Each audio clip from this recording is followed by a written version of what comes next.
I led them with cords of kindness, with the bands of love. And I became to them as one who eases the yoke on their jaws, and I bent down to them and fed them. Shalom, shalom, folks. This is Brother Tindall from Something to Chew On. Coming in, going to do another read-along update for you, and hopefully give you something to chew on. We're going to talk about types today, typology. I'll get to that. Let's get this read-along out of the way, and I'll get into this. Okay. First off, let me say this. I apologize for this being late. We've had, here in Alabama, we've had a full week of things going on. For those who don't know, I do live in Birmingham, Alabama, and in between Wednesday and Thursday, we had 18 tornadoes touch down across our state. If you've never been in one, you're lucky. High winds, a lot of rain. Thankfully, there were, as far as I know, as of right now, there were no deaths been reported, but there has been extensive property damage. All that can be replaced, so we praise y'all for that. But I'll say this, when we get heavy rain, in my location, my basement floods. And even though we have measures to prevent this, it rains heavily at times, and I physically have to go out there with a wetback and begin sucking up 3 to 4 inches of water, which is what I did. That was the beginning of the week. And then the later part of the week, I ended up, I've been under the weather. I still don't feel 100%.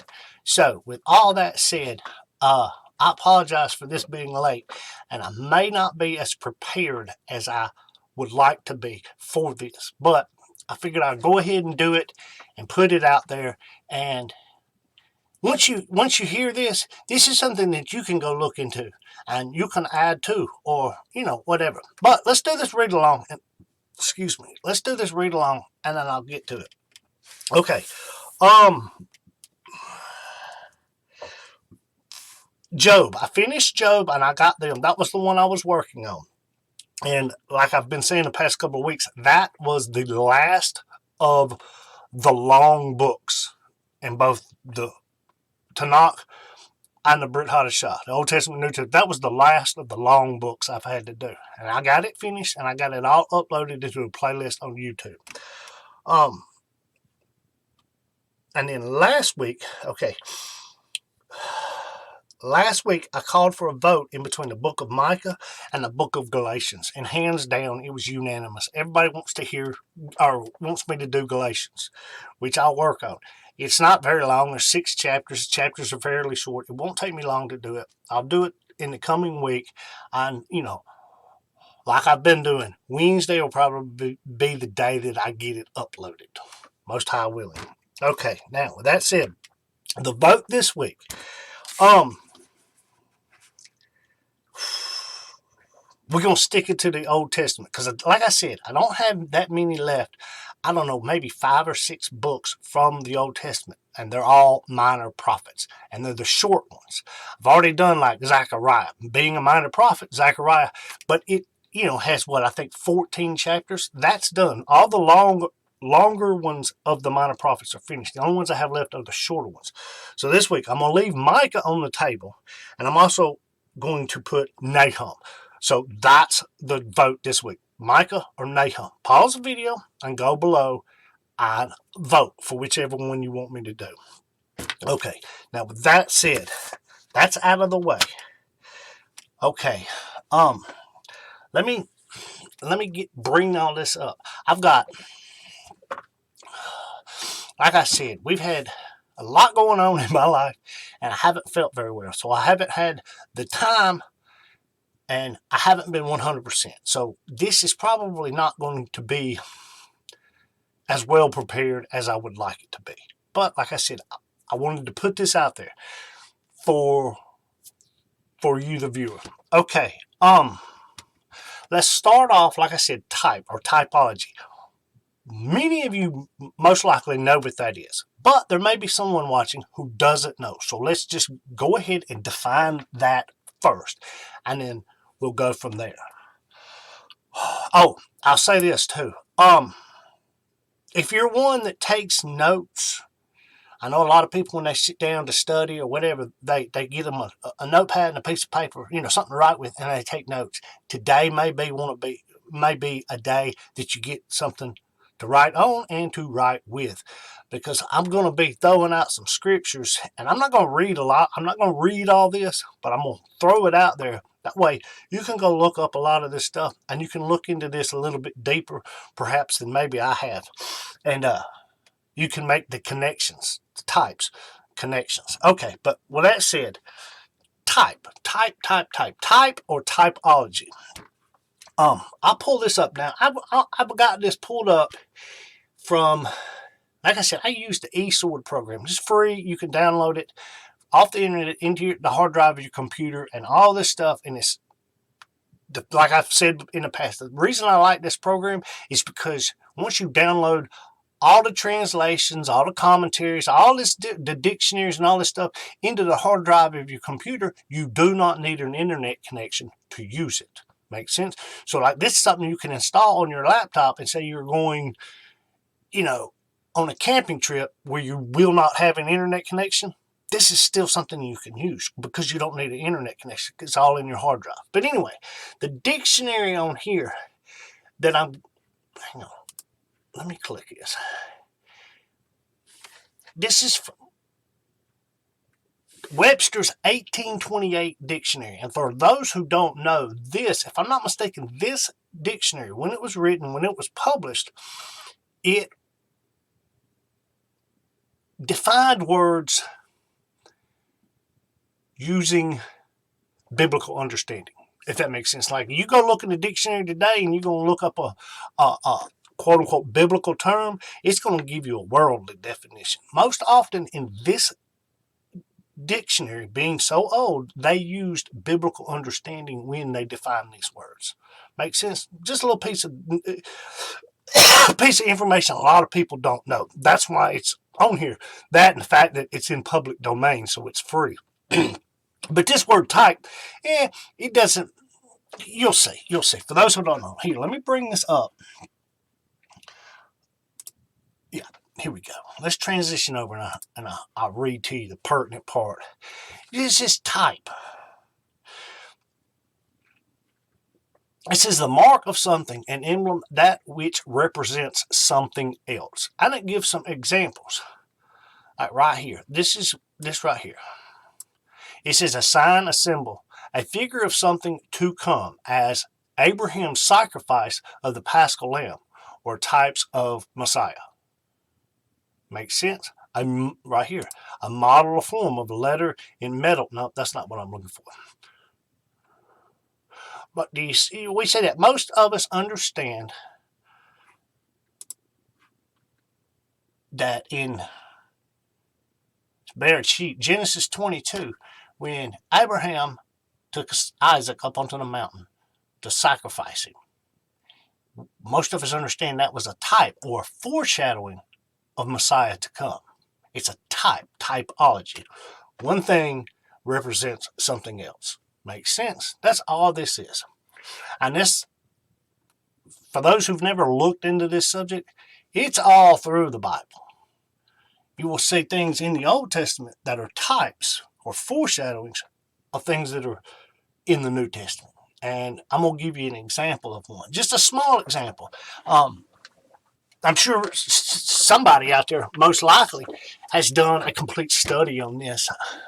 I don't know. I've always found this interesting, though. Okay, let's see. Where do we start? Like I said, I'm going to be jumping all over the place, and I'm probably not as prepared as I would like to be. But I'm going to try to make this brief. And let's see. Where do I start?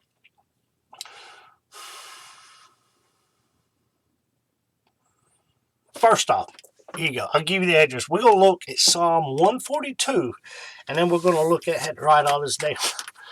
And we're going to compare it to Matthew 26, verses 36 through 46, which is Yeshua in the Garden of Gethsemane. We're going to compare the two. We're going to see the parallels. Like I said, I'm probably not going to point out everything. There's going to be things I miss. I'm not completely, I'm not as prepared as I'd like to be. But just give you something to chew on, and you can go look into this further. Dig into this further, and you'll see. Okay, let's see. Let's start. Let me pull this up.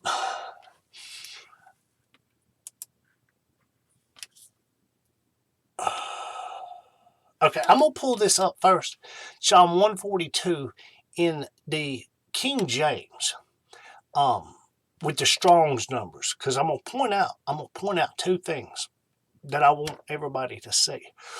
Okay, I'll say this. For those who watched the video last week where I was talking about,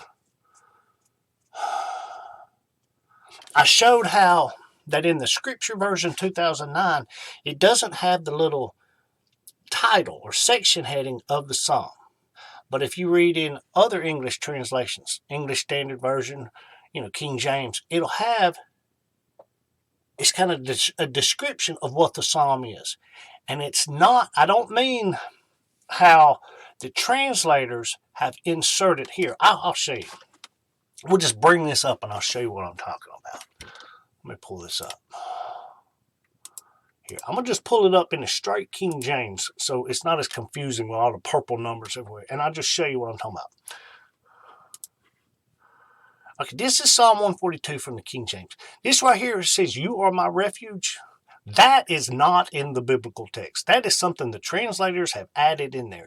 And you will see that throughout many translations of the Bible. New American Standard, King James, it's in there. And sometimes it's useful, and sometimes it's misleading. So you can't always rely on that. But this bold lettering right here, that's considered part of verse 1 in the King James, that's what I'm talking about. Now, if you pull this same thing up in the Scripture version, like the English Standard Version, see, it still has this right here. But if you pull it up in the Scripture 2009 version, it doesn't have it. They leave all that out. Now, this up here that I said is added by the translator, I can turn that off. That can be turned off. And I usually have it turned off when I do these videos like this. But I'm simply showing you this descriptive title or whatever. But this is what I want to point out. This word right here, maskil, I believe is how it's pronounced. Now you can go over here to where the Strong's numbers are, okay? And this says this. It's Strong's number here. Let me stop moving the mouse. If you look up there, it says Strong's number H4905. Okay, now let's click on that. And we can pull up from the dictionary, go over here to the Strong's, and it'll tell us what that actually means, that Hebrew word means. It just says instructive. That is a didactic poem, meaning it's a poem. It's a psalm meant to instruct us. Basic, simple, right? And you'll see that in quite a few of the psalms, right? Okay, now let's go back to this. Now let me pull this back up. I'm going to put this in the Scripture Version 2009. I'm going to start reading this. And there's one more word here that I want to define, just so we understand this. It's let's just read this right here. Oh, hang on. Before I go further, like I said, I'm not at 100%. Let's go back to this. Let's go back to this where it's actually got this. This is a maskil of David, basically an instructive poem of David. And then up there it says a prayer when he was in the cave. Now, he was in the cave. Now, like I said, it's a type. David is a type of Messiah. And this psalm itself is a type. It's very similar to what happened to Yehoshua, the Master, when he was in Gethsemane. I'm going to point out the similarities, the types, if you will, the parallels. But think of this. Let me pull this up so we see this. First off, to give you some background and context on this prayer itself. This, let me pull it up. This basically is when David was being hunted by King Saul and fear of his life. David was in fear of his life, and he was running from Saul, and he was hiding in caves. As it says, a prayer when he was in the cave. Now, which cave? Don't specifically know. It could have been a few places, because it's mentioned he hid in, numerous caves throughout, the land. So we don't know exactly which one. But to give you the background on this, if you go to, let's see, let me pull this up. If you go to 1 Samuel chapter 18, and I want to say it's in verse 6. Yes, in verse 6. Let me pull this up. This is 1 Samuel 17 is where David kills Goliath, the Philistine, and that's what this is making reference back to. And this is where we first see Saul. How does the text say? It says Saul eyed David from that day forward, meaning that's when he started looking at David and wanting to kill him, basically. But this is where it starts. I'll let you, like I said, this is after David has killed Goliath, and he comes back. Now let's just read this. Okay. 1 Samuel chapter 18, verse 6. This is a King James I have pulled up. It says, and it came to pass, as they came, when David was returned from the slaughter of the Philistines, that the women came out of all the cities. The women came out of all the cities of Israel, singing and dancing to meet King Saul, with tabrets, musical instrument, with joy and with instruments of music. And the women answered one another as they played and said, Saul hath slain his thousands, and David his 10,000s. Let's keep reading. And Saul was very wroth, or angry, and the saying displeased him. And he said, they have ascribed unto David 10,000s, and to me they have ascribed but thousands. And what can he have more but the kingdom?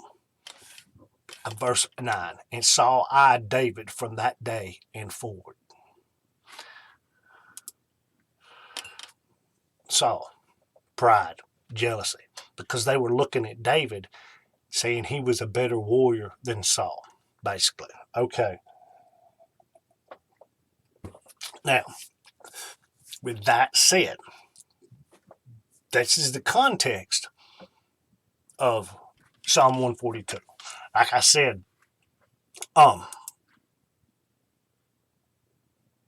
this was written in reference to when David was hiding in caves, fleeing for his life from Saul, correct? Okay, now the parallel. You can go look this up. Matthew 26:4, Mark 11:1, Luke 22:2, and John 11:53. They basically all say the same thing. It's the moment that the leaders decided Yehoshua had to die. They plotted to kill him. It basically says they came together and they plotted. Just go look up all four of those verses and you'll see how it basically.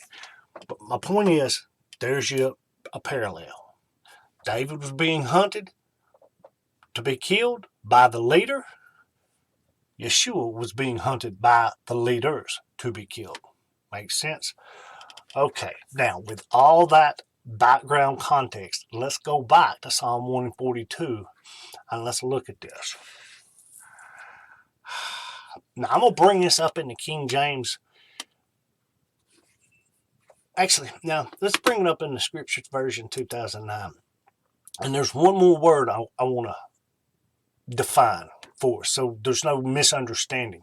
A lot of people read this, and I know when I first did, I'm like, but I'll show you. Let's just bring it back up. Psalm 142, starting at verse 1 from the Scripture 2009. Now remember, this is David speaking, and he's in a cave fleeing for his life. Oh, let me say, like I said, one other thing. He was in a cave. Let's look at something. Let me pull this up. One more point of connection. One more parallel, if you will. Let me bring it up. Think about this. David is in a cave praying. What did the Master say in Matthew 6:6? Let's look at that. This is also from the Scripture Version 2009. Right here. He says, but you, when you pray, go into your room. I think the King James here, let's bring it up right here. We'll see the King James on this side and the Scripture Version 2009 on this side.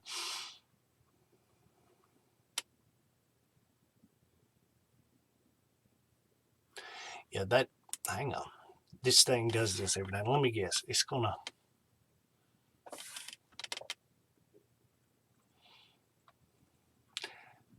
See, the King James uses the word closet right here. But it says, but you, when you pray, go into your room, and having shut your door, pray to your Father who is in the secret place. And your Father who sees in secret shall reward you openly. So the Master is saying, go into your room, or the King James says closet. Ain't that similar? Isn't that similar to what David did, basically? He went into a cave. He was basically secluded from everybody else. I don't know. Just something to think about. And I noticed that, I'll say this, some of my viewers know this. For those who don't realize, my quote-unquote studio, I'm in a closet. I am literally in a closet. It's not very big. This is where I sit. This is the only room in this little apartment that I live in where I can set all this up. It's very tight quarters. But it's literally, I am in a closet. And anyway, I just thought of that. But anyway, okay, well now let's go back to the text. Let's go back to Psalm 142 and let's continue reading. I'm gonna read all of this, and then I'm gonna go, like I already said, Matthew 26, where Yehoshua is in the garden praying. Okay? And we're gonna make some connections back and forth. But let's read this. Let me pull this back up. And like I said, there's one more word I'm going to define. Okay. Psalm 142, verse 1 from the Scripture Version 2009. It says, now David in a cave praying. He says, I cry out to Yod-Heh-Vav-Heh with my voice. I pray to Yod-Heh-Vav-Heh with my voice. I pour out my complaint before him. I declared before him my distress. Okay, this word complaint, I just want to define this because it's used I ain't going to say quite often, but it's used in the Old Testament. You'll see it frequently, and it doesn't necessarily mean a complaint like we think. It doesn't have the connotation that we so often want to apply to this word, complaining. Yes, it does, and it can, but most often that's not specifically what this word means. So that's why I want to just point out this word. We bring up the King James with the Strong's numbers. It's right here above my mouse. It's H7879. And I'm going to click on this. Well, hell, you can see it right there. It says a contemplation by implication and utterance. And that utterance can be babbling, communication, complaint, meditation, prayer, or talk. It's not always a complaint. Do we understand it? That's what I want to point out. Just because it says complaint, our English definition of that word kind of skews what the Hebrew word behind it actually means. Meditation, prayer, talk. We catch that. Okay? Now, let's go back. Now, this is a scripture version 2009. I'm going to read through this completely, and then I'm going to go over to Matthew 26, and I'm going to just kind of make some connections here. And like I said, this is probably one of the things.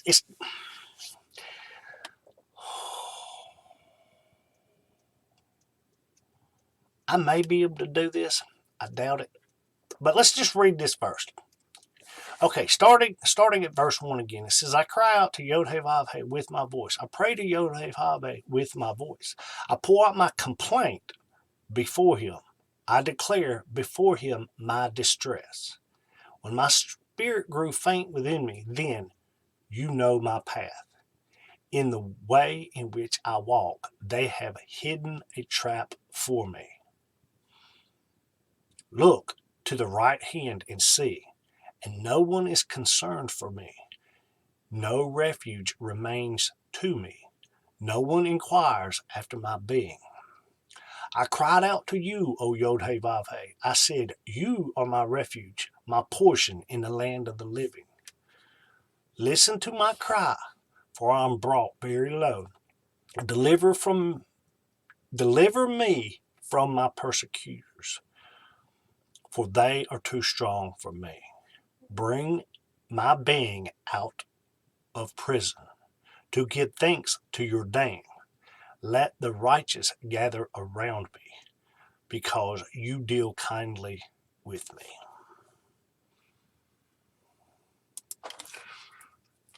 Okay, now for those who are familiar with the Master's Prayer in the Garden of Gethsemane, you most likely are connecting things that were said by David in this psalm to what happened in Gethsemane. I'm going to just point out some things I saw. All right? Like I said, type or parallel. Okay, I'm going to see if I can't bring this up. Let me see if I can do this. Pause. Just give me 1 second. I'm going to see if I can't do this.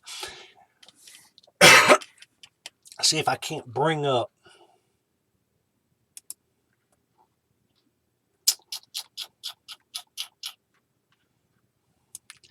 I don't know if I'm going to be able to do this or not, but I will try.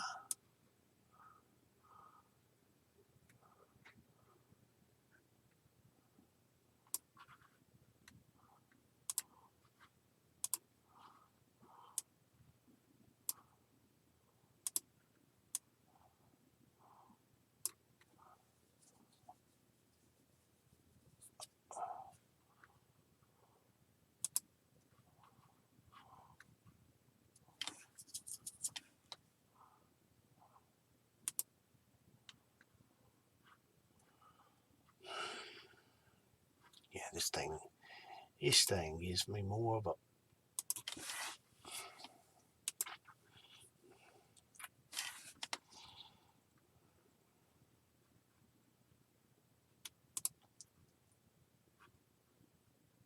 Okay.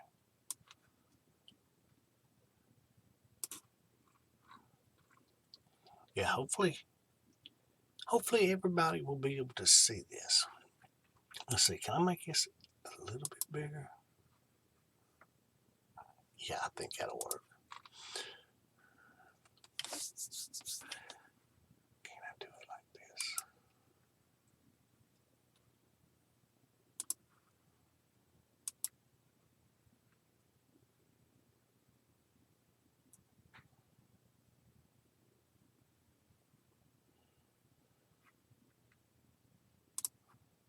Oh, that's not going to do it.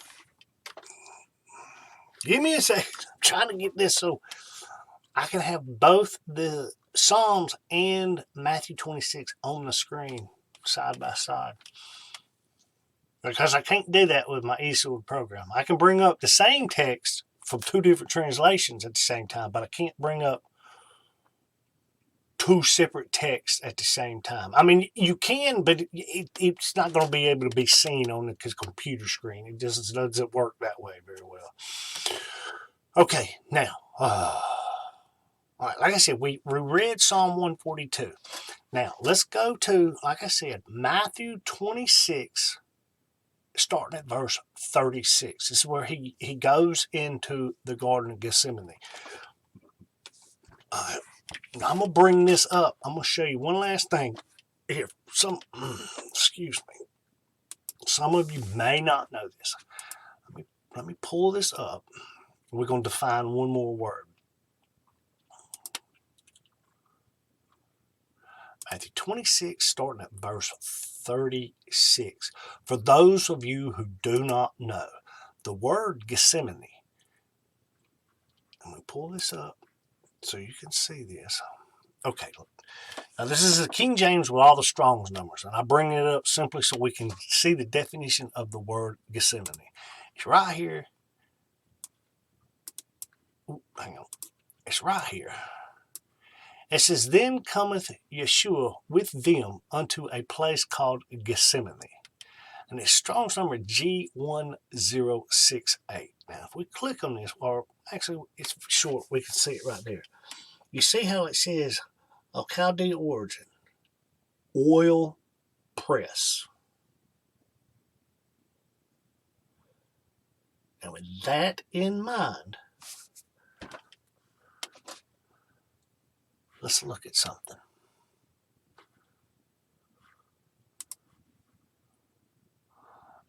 Look.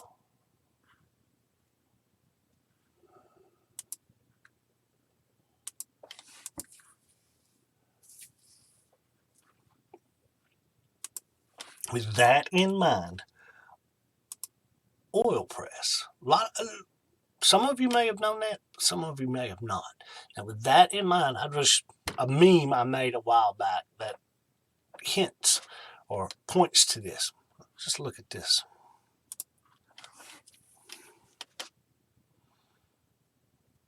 It says the oil only comes forth when the olive is pressed. Just let that sink in right there. All right. Because that is kind of the subject of this psalm in relation to Matthew 26 and Yehoshua being in the Garden of Gethsemane, the Garden of the oil press, because he is being pressed. Both David and Yehoshua are being pressed. With that in mind, let me set this back up. Oh, really? You're going to do this again? Give it a second. Okay, now I'm going to bring this up. Like I said, I got this set up so we can see both Psalm 142 and Matthew 26. And I've got them both set to the Scripture Version 2009. So let's just look at this. And I'm going to point out a few things that I caught. Like I said, dig into this, chew into this, so to speak, and you'll probably see more. But let me pull this back up and we'll go. We'll look at it. Okay, now let's look at this the passage in Matthew 26. By all means, go back and read this whole passage, but I'm going to just focus in on these, what is it, like 10 verses.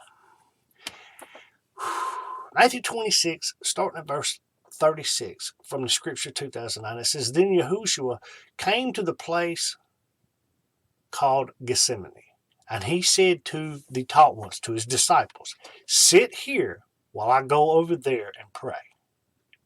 And he took with him Kepha, as Peter, and the two sons of Zebedee. It says, and he began to be grieved and deeply distressed. Okay, now let's go back over here. What's it say in verse 2? David says, I poured out my complaint before him. I declare before him my distress. See the similarity? See the type, the parallel? Okay, now let's keep reading. Then, back to Matthew. It says, then he, meaning Messiah, he said to them, my being is exceedingly grieved, even to death. Stay here and watch with me.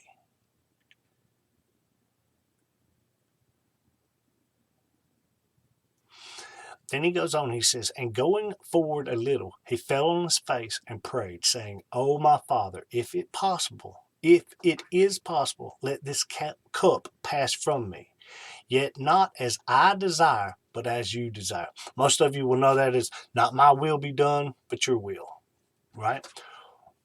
Now, let's look back over here.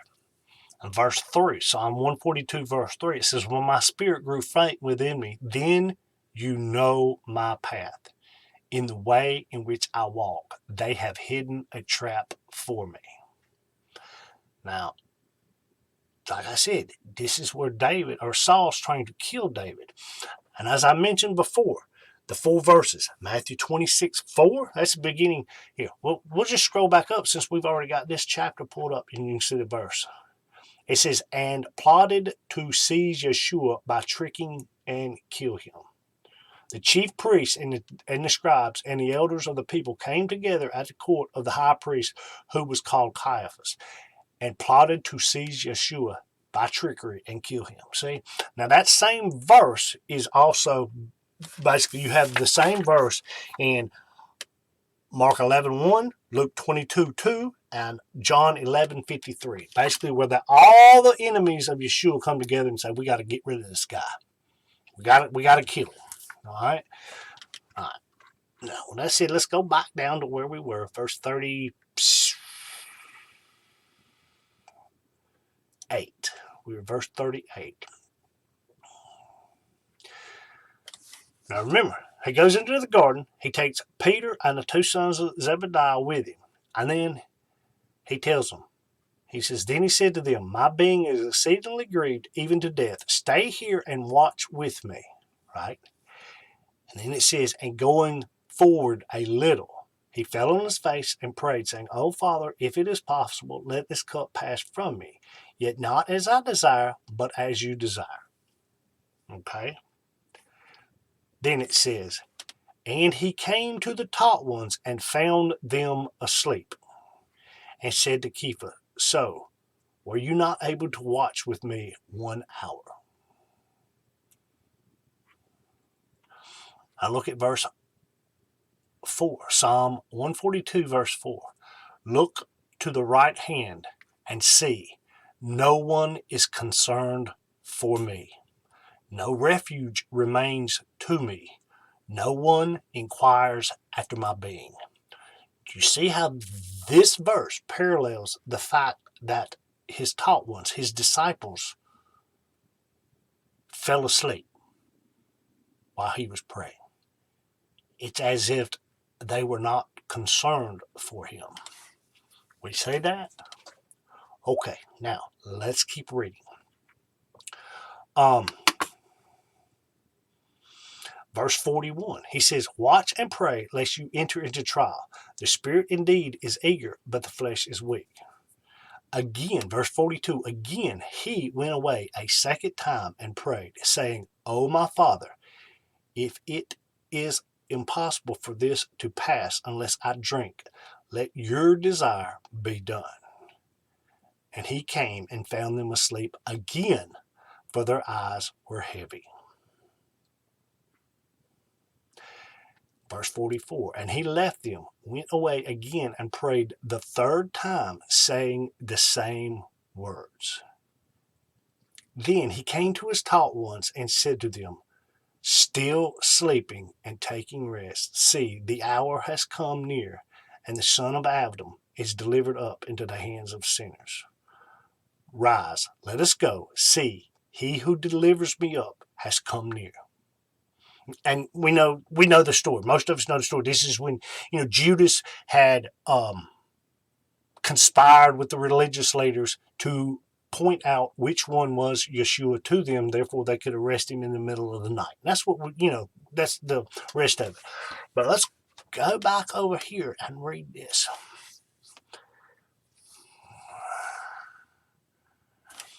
right here. He says, David says, I cried out to you, O Yod-Heh-Vav-Heh. I said, you are my refuge, my portion in the land of the living. Listen to my cry, for I am brought very low. Deliver me from my persecutors, for they are too strong for me. Now, doesn't that sound very similar to what he said?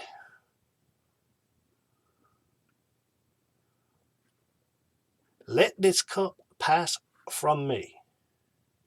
Yet not I desire, not my will, but your will be done. You see how that parallels this verse in a way. Now, let's not read too much into it because, it's not a perfect comparison, but it is when you look at it, okay? And then the last verse right here. I found this one very interesting. Let's see. It says, bring my being out of prison to give thanks to your name. Let the righteous gather around me because you deal kindly with me. Okay, now that made me think of another prayer of the Messiah. Let me see. Give me a second. Let me pull this up.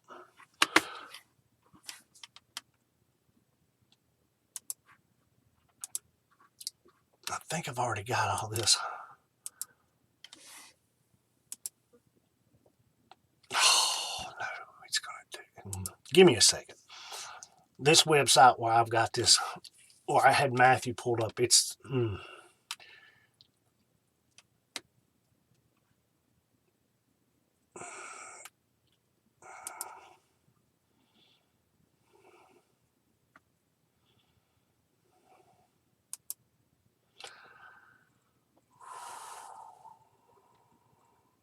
We go to John chapter 17. Most of us are very familiar with it.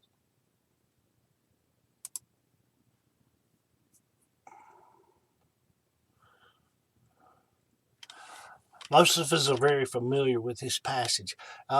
It's been called the high priestly prayer of Yeshua. But reading that verse here, let me pull it back up so you can see what I'm talking about.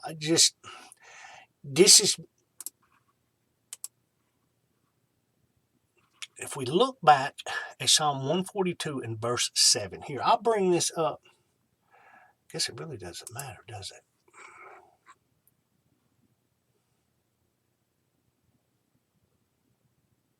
it? Anyway, I'll bring this back up. Psalm 142, verse 7. Over here on this side is the scripture verse 2009. Over here's the King James.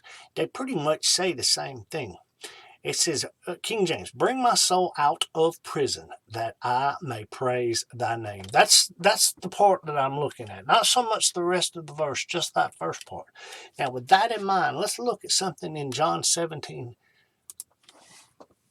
right here. Here, we'll bring this up.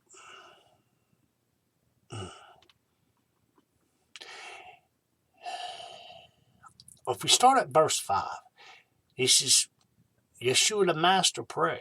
Now, this is not in the Garden of Gethsemane, but this is just something that my mind connected.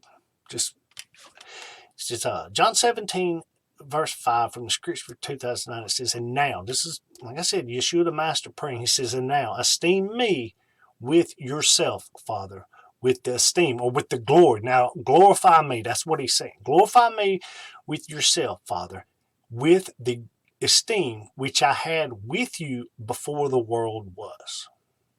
Verse 6, I have revealed your name to the men whom you gave me out of the world.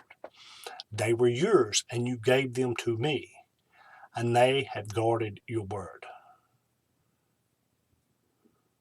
Now they have come to know that all you gave me is from you. Let's pull that one back up. Just look at this. Bring my being out of prison to give thanks to your name.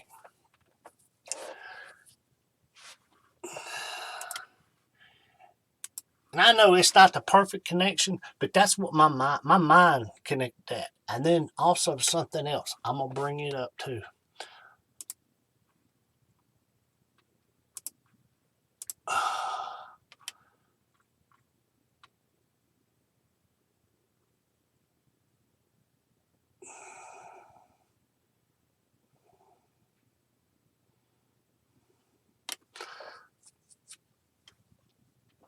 Philippians chapter 2. I'm going to read this out of Scripture Version 2009.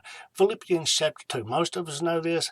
I'm not going to read the whole passage. I'm going to just read a little section that my mind made a connection with. I'm not saying it's a perfect connection or anything like that. It's just something, that verse in Psalm connected to John 17 and then Philippians 2 in my mind. But let's read this. I'm going to pull this up. I'm going to read this.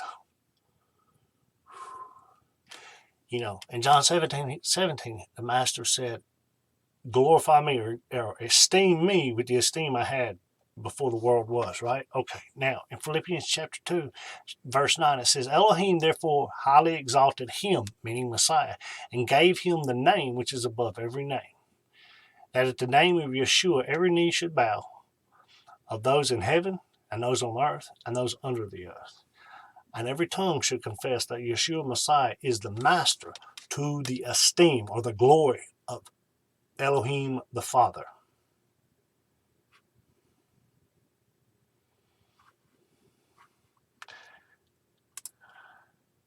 Now, like I said, it's not a perfect connection, but that's where my mind went.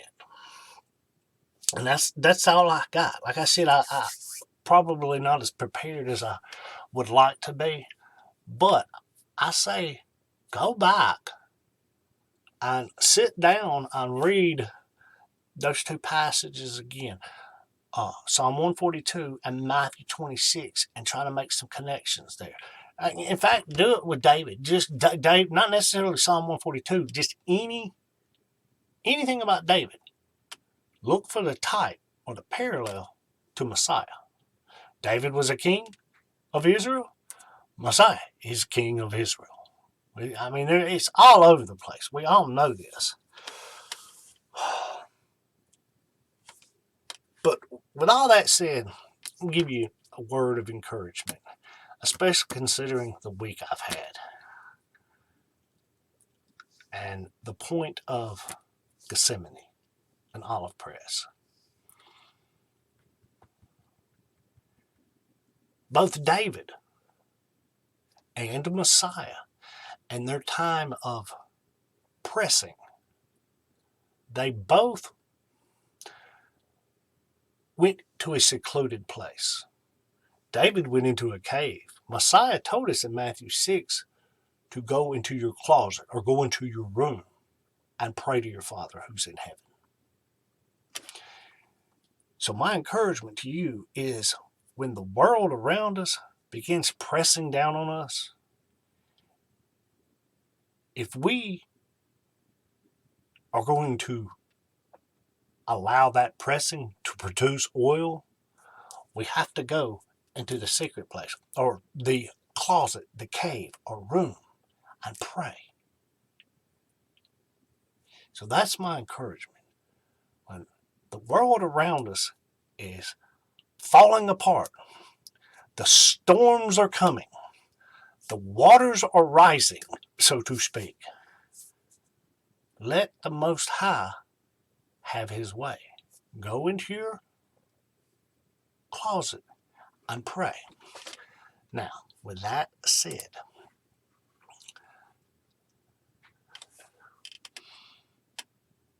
let's look up one more verse.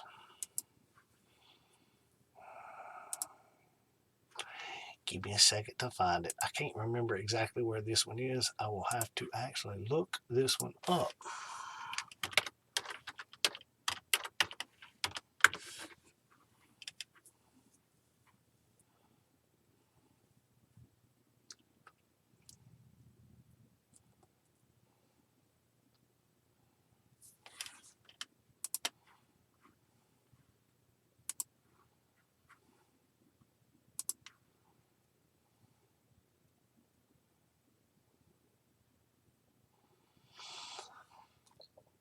Nahum chapter 1, verse 3. I'm going to read this out of the Scripture Version 2009. Let's just look at this. Right here, middle of the page. Nahum chapter 1, verse 3 from the Scripture 2009. It says, Yod-Heh-Vav-Heh is patient and great in power, but by no means leaves unpunished. Yod-Heh-Vav-Heh has his way in the whirlwind and in the storm, and the clouds are the dust of his feet.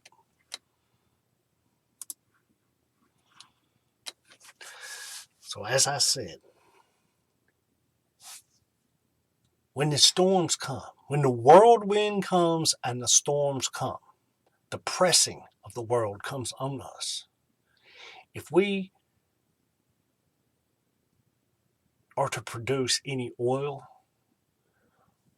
we have to be aligned with his will, his way. And in order to do that, we have to pray. And we have to pray that he has his way in the whirlwind and the storm. We have to align our thoughts and our hearts with him.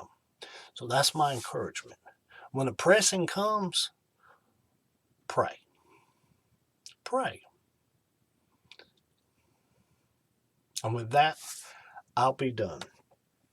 And I'll remind you, if you haven't voted already, Micah or Nahum, vote in the comment section below. And I'll end this one like I end them all. Don't just read this thing, but chew on it. Shalom, shalom, folks.